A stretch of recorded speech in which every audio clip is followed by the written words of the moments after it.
We just got back from Haiti, and there's this guy. His name is David Anderson, and you have to meet him. He's so nice, and he's really cute, and he's coming to the party tonight. You better go. So I was like, okay. And I get there, and I meet David Anderson, and we got married a year later, and I've been married 25 years to him, and we have 2 kids. It's like really not a Hollywood story at all.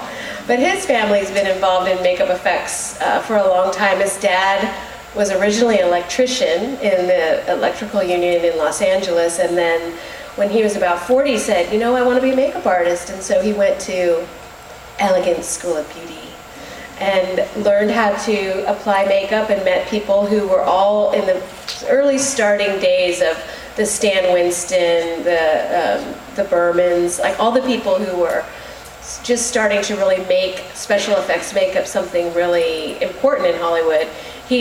My father-in-law got in on the ground floor there, opened up his own shop, and I think he ended up buying this shop when he did Captain EO. He got paid a lot of money, and so he bought a beautiful little building in gorgeous Panorama City, California.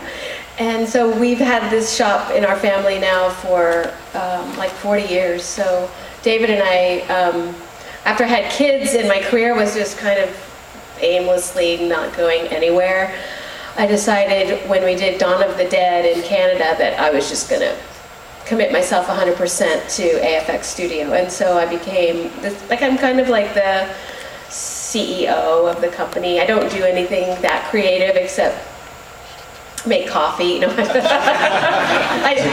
We have a very small company, so I do make coffee sometimes and coffees. So, but my coffee's excellent. But I also do, you know, I manage the jobs and I put out the bids and I ask why we haven't been paid yet, and I do all the yucky jobs. And it's fun because I am always Heather Anderson. No one ever knows that I'm Nancy. And then when they find out, like once in a while, someone will come to the shop and I'll answer the door. You'll see it in my DVD. One of the guys that we hired to be, you know, a shop tech, he comes to the door and I'm like, hi, and he is like, oh my God, and he's wearing his Freddie belt buckle just by pure coincidence.